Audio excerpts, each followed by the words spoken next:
Welcome, welcome, welcome. We are back with another War on Drugs podcast. I'm Clayton English. I'm Glod. Man, You thought you got rid of us. You can't get rid of Nope. us, man. We like drugs. We are just like the drug war. We ain't going anywhere. Just like drugs. We're not going anywhere, and we're slightly addictive. So, we just giving people they fix, man. Yeah, no, absolutely. How you been, man? It's good. We in the summer. Yeah, no, I've been good, man. Yeah, how you been? I'm great, man. I'm great. Son Nice. just had a birthday, so nice. yeah, we didn't have the big party this time, so that was a relief. Oh. Any theme though? What was the cake? He's two, so it's Too Fast, Too Furious. Yeah. Of course, yeah. He's too fast, and he's often very furious about things. My mom made the race car cake. Like every year she's stepping up on her cake. So this one was like she made little race cars that were edible and all type of stuff. She went crazy. Oh, yeah. wow. Yeah. All right, I need to bring your mom over for, maybe I'll do a race car birthday. There you go. I'm telling you. The big 3-6 coming up. Yeah, we'll send you one. Yeah. Awesome. Yeah. All right, well, we'll get into all that later. Yeah, we could talk birthdays all day. But yeah, even a very special occasion was getting Melissa Etheridge to come on the podcast and talk plant-based medicines. Yes. And I mean, Clayton, we already did the interview, recorded it. That was just an amazing conversation and talking to her. Someone that, we all kind of grew up with listening to on the radio. Especially if you're from that MTV era. If you're that MTV generation, you know those songs. You know the videos that go with them. So, yeah. Oh, yeah. When they sent the email, like, would you be interested in interviewing Melissa Etheridge about hallucinogens and plant-based medicine? Yes, man. Yes. Yes. I didn't even read the other parts. Like, some things you just ask me, when can I do them? You don't have to ask me if I want to do them, but yeah. She's so raw and honest about everything. She had breast cancer and how plant-based medicines helped her through that. Right. And then she started the Melissa Etheridge Foundation and, really spurred from, the tragic passing of her son Beckett, who died of an opioid overdose. And, the whole crux of the foundation is to research and fund studies on a lot of plant-based medicines that have been able to help treat depression, PTSD, opioid withdrawal, and addiction. And so we continue to kind of, push that down because the war on drugs, prohibits a lot of this funding, this research, and actually criminalizes doing some of this stuff. And so the fact that we're slowly starting to see, shreds of research and funding come back again, and made possible by, foundations like hers, I think it's pretty remarkable. So yeah, it was great to talk to her about all of this. Yeah, man. And it's just one of those things where we don't know what we don't know. And there's so much research that hasn't been done, and everything is pushed to the pharmaceutical side, and we know the side effects. But I really think, like, just as a whole society, got to take a step back, Right. Yeah, no, I'm with you. And again, that's it. Just let these have a seat at the table and let them, work on their own merits. Like, that's all. Yeah, let the scientists science. Let them science, man. Like, yeah.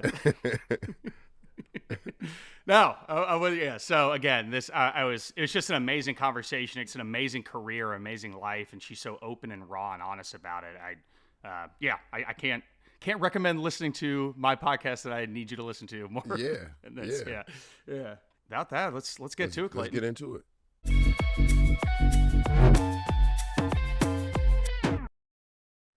Hey, Melissa, thank you so much for coming here today with us, for being on the War on Drugs podcast with me and Greg. Yeah. My pleasure. Thank you.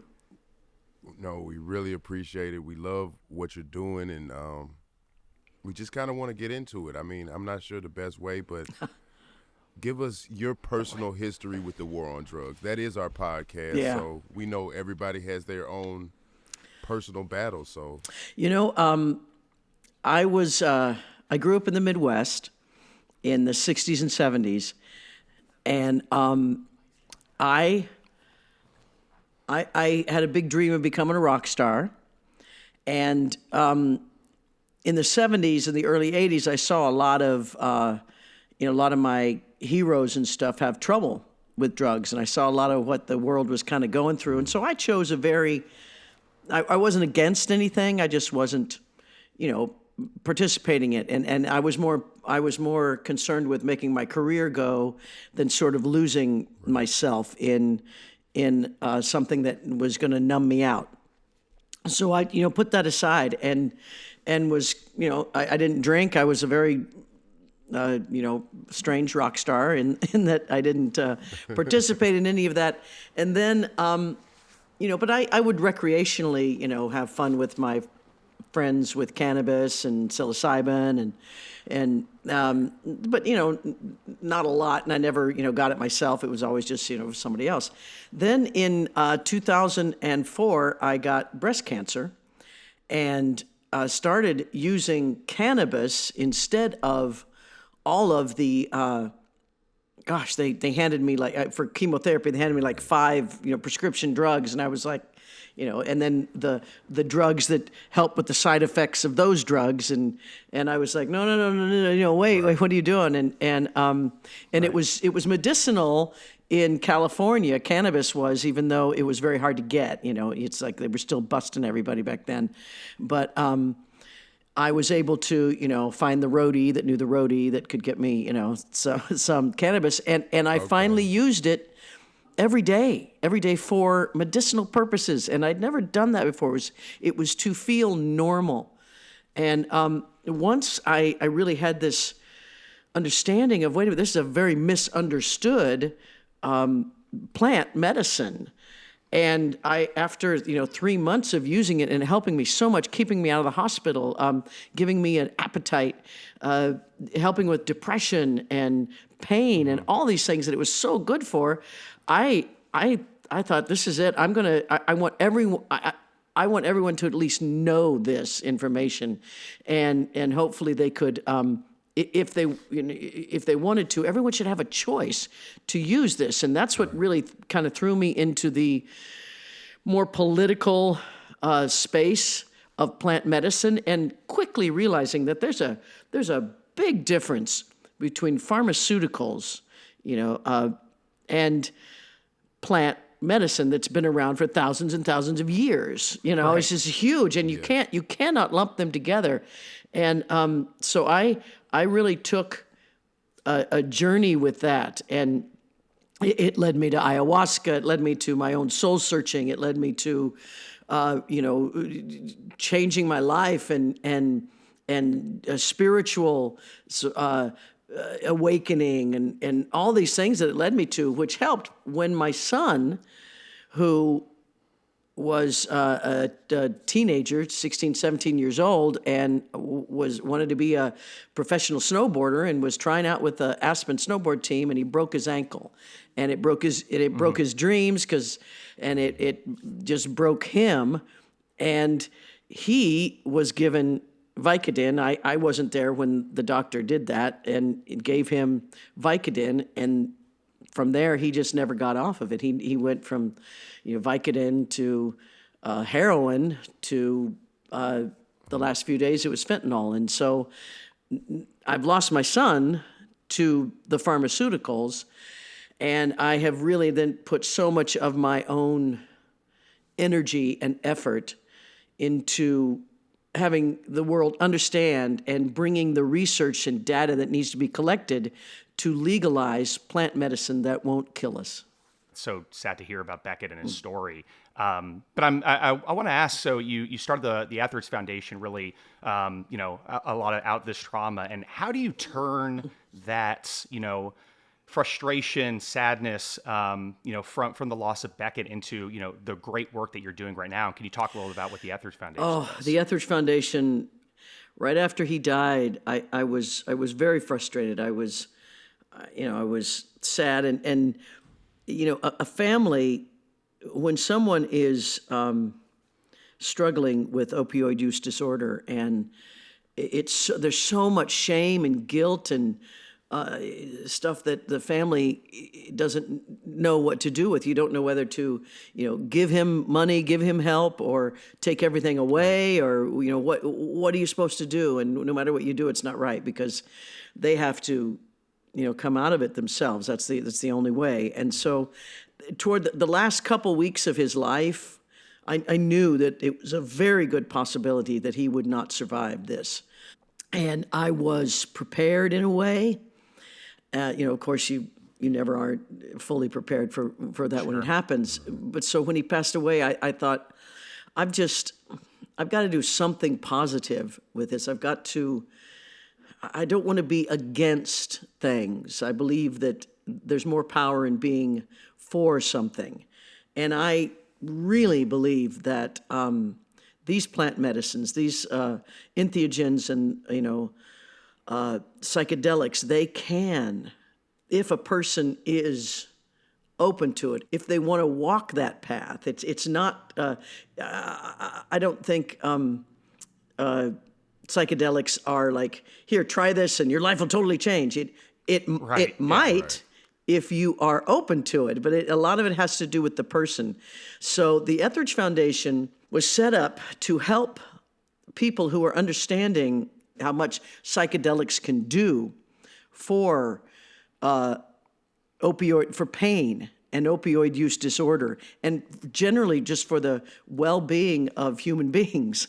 And yet they're thrown into the Schedule I category where there's no medicinal value and we can't even do any research on it, which is like, you can't get credit unless you have credit. It's like you're stuck in this thing. Well, we don't have any research. So I said, well, we need to find the research. We need to go do this. And so we actually are the only foundation that is specifically focused on opioid use disorder. And the people that are running these trials are just frontline miracle workers, and we're getting amazing results. Yeah, it does almost sound like a trap. Like, hey, are you using illicit drugs? Come on by to this lab. Yeah. Exactly. Are you on drugs? Yeah. Would you like I know, some more? exactly. Come by, and we got you. I love what you're doing because so much of the things are misunderstanding, and we haven't done the research and haven't had the ability to really do it. And when we look at pharmaceuticals and just the way they're so quick to put opioids in people's hands when they're in pain, but at the same time, they'll cut them off at the drop of a hat, knowing how addictive they are. And nobody really even talks about that. Nobody's like, hey, okay, well, maybe this is leading people down a path of... Yeah, they put so much on the person, the own personal. Well, you shouldn't get addicted, It's like, wait a minute. Right. So really, these entheogens, the psychedelics, do so much for a person's spirit and soul. And once again, it's still a lot has to do with the person and their own life force. So it's not in the pharmaceutical categories because pharmaceuticals come from the place of one pill is going to fix everybody on this. And how can you compete with that when you're saying, look, every person has a choice of all this and what fits them? It's a whole different way of looking at wellness and medicine and health. So it's a long road we're going to walk here.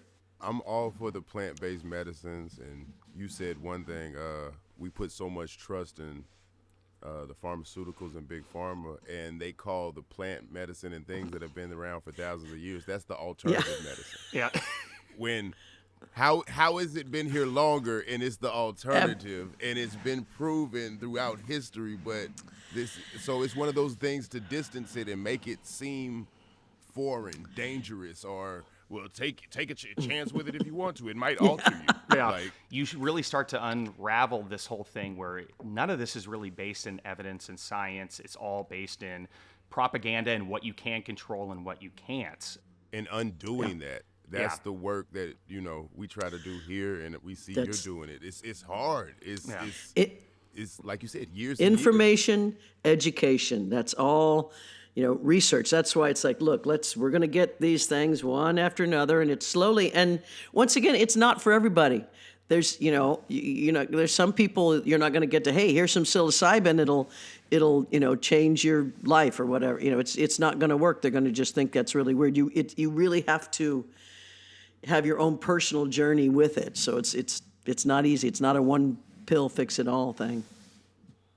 Right. Can you talk about that a little bit, just as far as the journey and what do they need to decide that they want? Wow. Well, first of all, if they're listening to your podcast, they got to be pretty cool, and they got to be, they've got to be a certain, understanding going on. I think a lot of it's generational.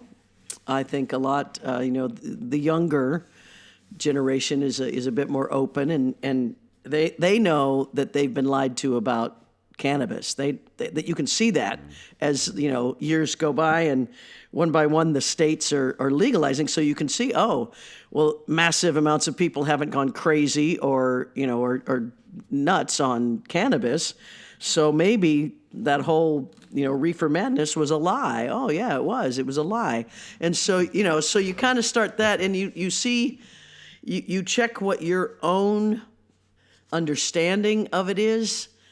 You're looking for harmony in your life. You're looking for some kind of harmony, and that one path that so many of us are on. We got to get up, go to our job. We got to do this. Got to take care of the kids, and we've got to solve all the problems, and then try to get a good night's sleep, but we can't because we're all caffeined and we're all and worried, and the stress, and you have to kind of look at that first and go, that's the biggest problem. That might be why I have back pain, not because there's something wrong with me. And once you kind of make that choice, if that's what you're looking for, then psychedelics can help you. If you understand, I need to change some behavior here. I need an answer, not just, oh God, my back hurts, give me a pill, because you're gonna keep going down that road. But if you're ready to make a change, then cannabis can help, and a little bit of THC can help, because it kind of spreads time and space out for you, and you go, there's more to this than what I've thought. Now, some people, it's a hard jump to go from left brain to let your right brain sort of do some things. But if, reading helps, talking to other people, information, your podcast, these things help. And then it's a road, and before you know it, you're at some ayahuasca circle, and you're journeying, and you're discovering that you are light and love, and the world is full of love. What you said about the psilocybin, definitely, I've had some experiences where it's okay, I need to let things go once I'm in that thing. It's like, and it's simple stuff. If you're allowed to be in that space, if you're allowing you're safe, it's like breathing. You're like, wow, this feels good. Oh, this is what I'm not doing when I get upset. Right. This is why my shoulders hurt. This is why my neck, I can hardly turn around without, spinning my whole body. Yeah. It's to take our population, in the majority, if we can get them out of a pill fix it all and gets them back on the, construction line, if we can turn more to, quality of life is really important. That's and not everyone's going to do that. People are always going to think that hard work gets you somewhere, and boy, one little nice journey with psilocybin can really teach you that breathing is an incredibly important thing to do. Man. Yeah. And it must have been so, trying to flip that off, because, being the megastar that you are and the amount of work that takes, and then being a female in the time that you were coming up, and then being a part of the LGBTQ there's all that, yeah. And trying to do that. Like, you had to bust your ass in the way that you did to get there, and then to kind of say, like, I have to balance this or turn. That must have been such a challenging experience. And so, I got breast cancer. It eventually will, burn yourself up until you finally go, whoa, okay, I got to change. And that change is what saves your life. Every time, even doctors, bless their heart, they would say, well, we have found that people that make a change in their lives are the ones that survive. So it's kind of simple there. Even they've seen that it's about finding that thing, whether it's the the family, whether it's your mother, whether it's what you think you should do as a job, what you should make, and all those things. No, that's not what life is about. Life is not some sort of race that we're on that, the one with the most toys wins. That is not how it is. Joy is ridiculously important in life, and we just don't ever put it first. So true. Yeah, very true. You felt that in your life just Oh by... yeah, the '90s. No, the no, '90s was when I was huge and was playing stadiums and arenas, and it's like, and I was there, and I've seen many people that get there, and you go, wow, it was a lot more fun getting to there than it is being there, because being there lasts a day maybe, and it moves on, and life moves on, and the light of fame moves on. It's very fickle. It never stays in one place. And you see these people that make it, and then they keep trying. Then they're like, oh God, I got to get up there. I've got to do that again. I've got to have that level. And there's some that can sustain it, for a long time. But eventually you got to just, love it yourself, no matter what the outcome is, no matter what how many you sell, or whatever's happening, you gotta love it, and that's what saved me. It's like, oh no, I love doing this, but I don't have to. I can be myself when I'm doing it. I don't have to be right. I don't have to make myself up to be something else, and that's the way it is. And it's that high chase, it feels like, to what you're talking about, and people trying to maintain and getting that from other sources. And Clayton, I know this is something you talked about in your stand-up, where, there can't be a better high than being up there. And you've seen it with people trying to maintain that. You've lost some friends in the comedy, world, and how difficult that is. And I see those parallels. Yeah. Yeah. And I mean, but one thing about it is the love is what got you in it. Right. And it's what keeps you there, and from what you're telling me, Melissa, it's what can save you. Amen. Exactly. So, yeah. Amen. That's right. That's right. Melissa, I was listening to one of your interviews. I think it was with Rolling Stone, and you talked about doing a hero dose. A heroic dose. Yes. Yeah. Heroic dose. Yeah. Can you talk about that a little bit? You actually said it actually really. It's funny, but it really helps you. And you kind of fell into it. Yeah, I'd love to hear about that. And break that down. You got it. I'm going to tell you the story. So I had just been through my first divorce, and of my first baby mama with 2 kids, and and it was this is the late '90s. A friend had given me just a massive amount of cannabis, and I had started. I rolled, and I was starting to get to know cannabis better. It was relaxing me. My girlfriend at the time was really fun, especially when we would smoke. And then one weekend, I said, "Oh my gosh, have you ever done pot brownies or eaten edibles?" And she was like, "No," and I hadn't done it in a long time. And I was like, "Oh, it's so much fun," and my girlfriend was the kind that. She was from the Midwest, and she baked really well, really made really good cookies, right? And she was also the kind that was like, hey, if a quarter cup is good, then a whole cup's got to be fantastic, right? And so she puts all this cannabis in, but she makes it taste so good in the cookie. And so, I ate one, and you're eating one, and you're waiting 20 minutes maybe, and you're like, I don't feel anything. Well, let's have another. And I ate another one, and then it started to kind of come on, and then I got the munchies, so I ate another one. She passed out. She fell asleep, which, ladies and gentlemen, if you don't know, you can't overdose on cannabis. You just fall asleep.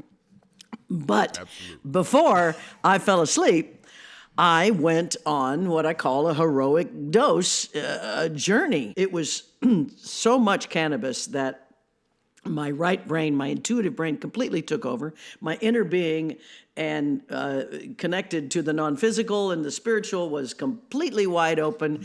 And of course, I thought I was dying. That's what you think. How many phone calls, how many police phone calls have we heard of, I'm dying, I've taken too much cannabis and my heart's pounding and I'm dying.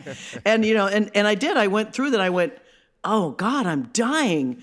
And then after a few moments of okay, I'm dying, it was like, well, if I'm dying, it's not so bad. This is not so bad. And, Right. and I started thinking about, well, why are we so afraid of death? Because my soul felt like it was so big that I was definitely going to continue forever. So what am I afraid of dying for? So that was the first thing that changed my life, was overcoming, like really seriously overcoming the fear of death, because that holds so many of us back. And for heaven's sakes, we're all going to die.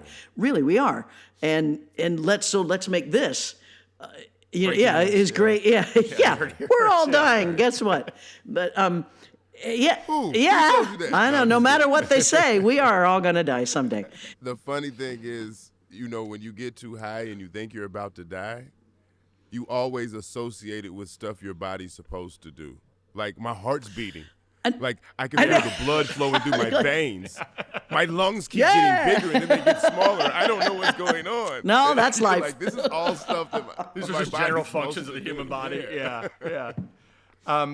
Just understanding and being comfortable with death and taking that head on, and that's a major area of this. And we talked to Ishmael Ali from MAPS, where they're doing some amazing work, and I think they're in their third phase of trials with MDMA and taking combat veterans with severe PTSD and actually curing them. And the shame of it is, most of these medicines were, we had hundreds of research papers and trials, in the 50s and the 60s, and then prohibition comes on all these things, and it just stops. And because of foundations like yours, they're helping kind of move that through, and we're getting there. But I always just think about what a shame it is that we've lost decades of research and therapeutics on this, and that's the biggest thing. And so, other than kind of we talked about some of the regulatory aspects and prohibition and things like that, what are some of the other impediments that you have seen with your work with the foundation to actually get these things off the ground? How can people help your foundation? How can they help in their individual capacity? We love to,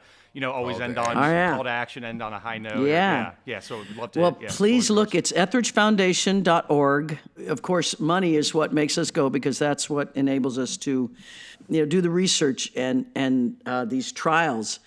And you can go to the website, etheridgefoundation.org, and you can read what we're doing, and you can see the incredible results that we're just starting to get. We are also starting the very first clinical trial.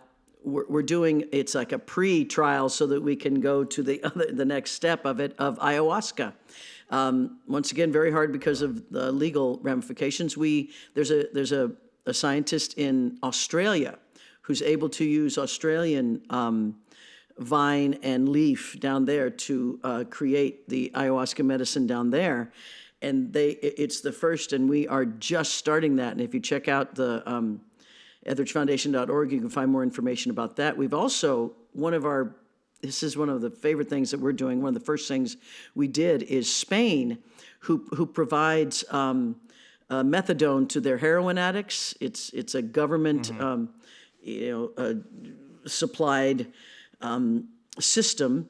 They now have people on methadone for 15, 20 years, and they were looking to us to find a way to get them off. And we have been working with a group out of Africa that has used the iboga root, which you make ibogaine, which is very similar to ayahuasca, but even deeper. And these are not recreational drugs whatsoever.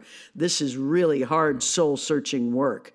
And the results that we've gotten back from Spain, that not only are these users of 15, 20 years of methadone completely off opioids and methadone and heroin, completely off, but they stopped drinking, they stopped smoking, they just turn their life completely around.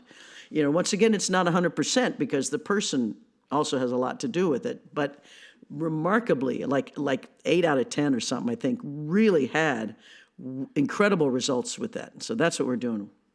Yeah, if you ever want to know about the war on drugs and it not being about drugs, understand the addiction of the drug that they put you on to take you off another addiction, that is methadone. And then they count cannabis as a Schedule I drug, and this is all hunky-dory. It's insanity. Here we are. The world we live in. We're working on it. Thanks, guys. We're working on it. Thank you so much.